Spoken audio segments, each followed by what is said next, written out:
The Minnesota Timberwolves have done it again. They started out slow, 4-4, then they've won 10 of their next 14 games behind Anthony Edwards, who looks like an absolute megastar. He's been on a tear. Julius Randle's playing the best basketball of his career, hands down, and now they're starting to get some of the contributions from the young guys that they were hoping to have in order to make them a 9 or 10 deep rotation, which would make them terrifying come playoffs. Another thing that makes him terrifying come playoff time is Julius Randle, if he's still playing basketball like this. Because after another 28-point performance where he also had 9 boards, 3 assists, did have 4 turnovers, but he did this in 36 minutes while shooting 9 of 18 from the field and 2 of 3 from beyond the arc. He is the co-star for Anthony Edwards finally. I mean, you can throw him at the elbow and just have him go isolate and cook, get straight through 3 people, and finish at the rim with that left hand. His 3-ball has also been very much improved this year. He's shooting it at a 36% clip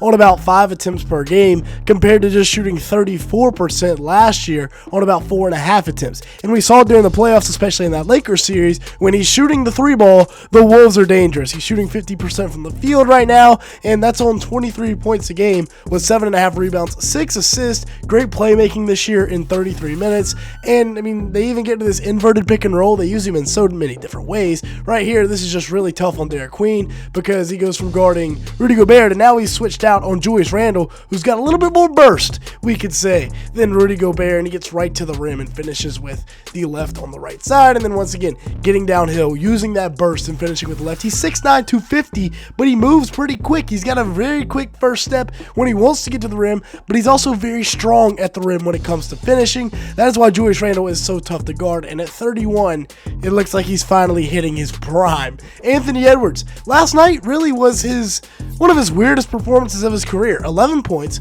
6 rebounds, 4 assists, 4 stocks, had 7 turnovers in 31 minutes, shot 6 times. That is the fewest field goal attempts for him all year when you take out the game that he got hurt and only played 3 minutes. And it's also the fewest field goal attempts for him in nearly 2 seasons. Right here, though, the Pelicans were just determined to not let him beat them. They were going to try to make the other Timberwolves beat them, and that's what happened. He saw 2 pretty much every play, even on pick and rolls, because he's been on a tear lately. Over his last 6 games coming into that one, he had been ridiculous. And the last time he played the Pelicans, he dropped 44 on them with 5 boards and 4 assists. So it makes sense as to why the Pelicans wanted to completely take him out of the game. Versus the Spurs, he had 32 points, 6 assists, and 3 rebounds on 13 of 18 shooting. But that was the worst of his last 7 games played until last night, which is ridiculous to think about. Over the last 6, heading into last night, he'd been averaging 38 with 5 boards and 4.7 assists on 56% shooting from the field and 48% from 3. Yeah, he's taking the leap. You gotta send 2, and even when you do send 2, sometimes it just doesn't work. He sees it too early and knocks down the fadeaway jumper right there when Carter Bryant was coming over. But hey, hats off to Anthony Edwards for being unselfish, getting everybody else involved. All these guys had 10 or more points last night in a Timberwolves win. The Pelicans said, hey, we want your supporting cast to beat us. We're not going to get beat by Ant again. And the supporting cast beat them. They had 7 guys in double figures. This is just a beautiful fast break, finding Jaden McDaniels for the lob. And speaking of Jaden, he's been really good this year, to say the least. Had 14 points last night with 7 rebounds, 5 assists, 4 stocks in 35 minutes, 6 of 14 from the field. Did not hit a 3, but the Wolves are 9-3 this year when he scores 14 or more points. Keep in mind that they are 14-8 overall right now. And then this is just a really crafty move in transition, right? He sees Derek Queen. He's going to try to beat him to the rim. He can't, and then just stops on a dime, and it's a nice little bank shot from about 5 feet. Derek Queen can't do anything about that. Jaden McDaniels is having a career year this year, averaging 15.5 points, 5.5 rebounds, 2.5 assists, 2.2 stocks in 31 minutes, shooting 52% from the field and 47% from 3 on 3.4 attempts per game. And then look at him here, getting out, playing with it a little bit, yo-yo dribble, and then he decides to hit the brakes. Right about there, Euro step, bang time. McGowan's almost came and got that, but he wasn't there in time. 33% shooting from the field, or from 3, on 3.7 attempts. That was his numbers last year. And this year it's been so much better. Now, if you made it this far in the video, hit the like button and hit that subscribe button. As you can see, 93% of the people that watch these videos are not subscribed. If that's you, let's go ahead and fix that. And then let's talk about Rudy Gobert, who had a big time game last night. A little step back in time. 15 points, 13 rebounds, and 3 assists with a block in just 23 minutes. Was 5 of 8 from the field last night. Had 6 offensive rebounds as well. Like right here, getting this one. Just going right back up and laying it in. He's too big. You can't box him out if you don't have a true big on the court. 11 points, 10 rebounds, 2 assists is what he's averaging on the year with a block and a half.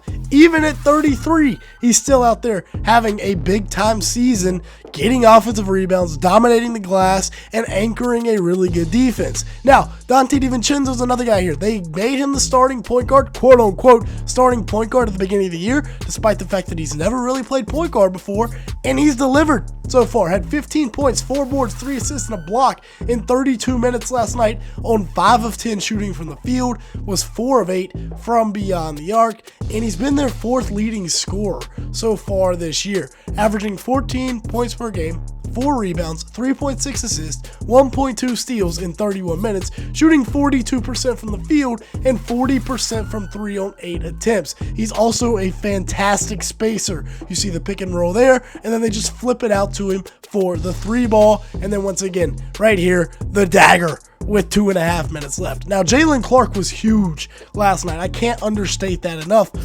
Or overstate, I should say. 12 points, 2 rebounds, 1 assist in 14 minutes, was 4 of 9 shooting from the field, was 2 of 6 from beyond the arc. And if they continue to get performances like this out of Jalen Clark, allowing them to go deeper into their bench, is huge. 37% from 3 this year on 2.6 attempts a game. Also plays defense and getting out on the break. Almost lost him for the year right there, but thankfully he was okay. Naz Reid has also been money for him this year. 19 points, 7 rebounds, 6 assists, 2 blocks in 32 minutes last night. 6 of 13 shooting from the field, was 4 of 9 from beyond the arc, and is averaging 13.5 a game with 5.7 rebounds, 2.4 assists, 2 stocks in just 25 minutes, shooting 46% from the field and 38% from 3. Now, my problem is he's only playing 25 minutes a game. Can we not get this guy 30 minutes? Give him some of Gobert's minutes. He's on a 5-year, $125 million contract. Get this man in the game. And Chris Finch and company haven't been playing him too much, which is a little interesting in my opinion. Wolves fans, y'all let me know your thoughts down below. The point guard battle has been interesting as well. Rob has been decent. Well, I guess a little underwhelming. Had a good pass right here, finished one earlier. Mike Conley is still very important to this team, don't get it twisted. I mean, on this play right here, he knows where he's going. He knows where he's going right about now. Before he even gets the ball, even though he bobbles it, he still zips it over to Clark on the money. I mean, that's just a beautiful pass right into the shooter's pocket for a 3. And then look at him out here in transition. So both of these guys can bring value. I'm just hoping that Terrence Shannon Jr., hoping that Rob Dillingham, hoping that Jalen Clark can continue to build on their performances and be better. And TSJ has, since his injury, he's averaging 8.2 points, half a rebound, half an assist in 12 minutes. Shooting 52% from the field and 50% from 3. Don't worry about the intangibles. He's there to get buckets. That's all he's there for. And like I said, the Wolves are 10-4 over their last 14. They finally beat a couple of teams with above 500 records, and now they're just a game out of 3rd in the West. With that being said, that's going to be it for today's video. Thanks so much for watching. Make sure to hit the like button and hit that subscribe button. And with all that being said, thanks so much for watching today's video.